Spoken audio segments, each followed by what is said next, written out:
नमस्कार.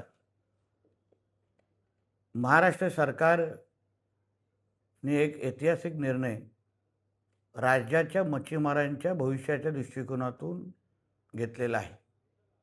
तो म्हणजे आपण मासेमारीच्या बंदीचा कालावधी हा 15 ऑगस्टपर्यंत केला.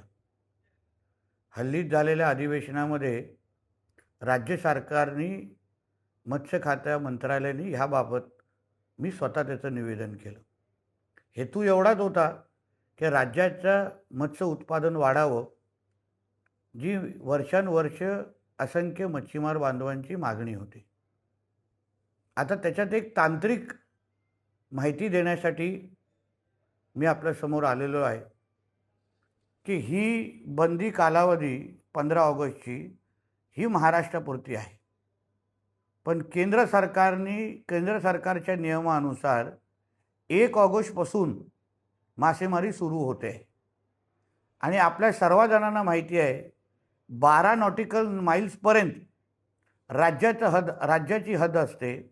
12 नॉटिकल माईल्सच्या बाहेर ही केंद्र सरकारची हद्द सुरू होते आणि म्हणून 1 ऑगस्टपासून जे काही बोटी जे कोण मच्छीमार 12 नॉटिकल माईल्सच्या बाहेर जाऊन म्हणजे केंद्राच्या हद्दीत जाऊन मच्छीमारी करू इच्छितात त्यांना कुठल्याही पद्धतीची अडचण होणार नाही.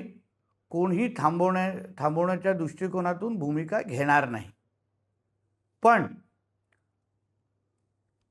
केंद्राची हद्द जाईपर्यंत मध्ये राज्याच्या हद्दीमध्ये कोणीही अनधिकृत मच्छीमारी अगर करेल तर राज्याचं मत्स्य मंत्रालय त्यांच्यावर कडकची कडक कारवाई करण्याच्या भूमिकेमध्ये आम्ही सगळेजण आहोत.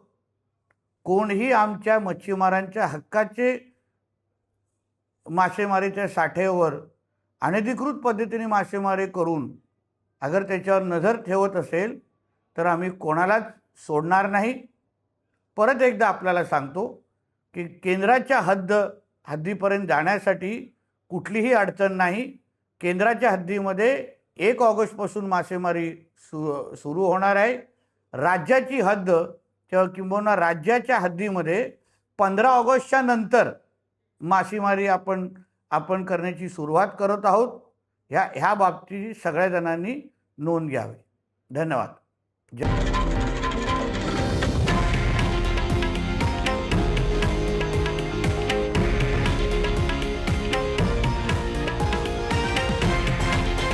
हे आहे देशातील नंबर 1 न्यूज नेटवर्क आणि आपण पाहत आहात TV9 मराठी, एकमेव.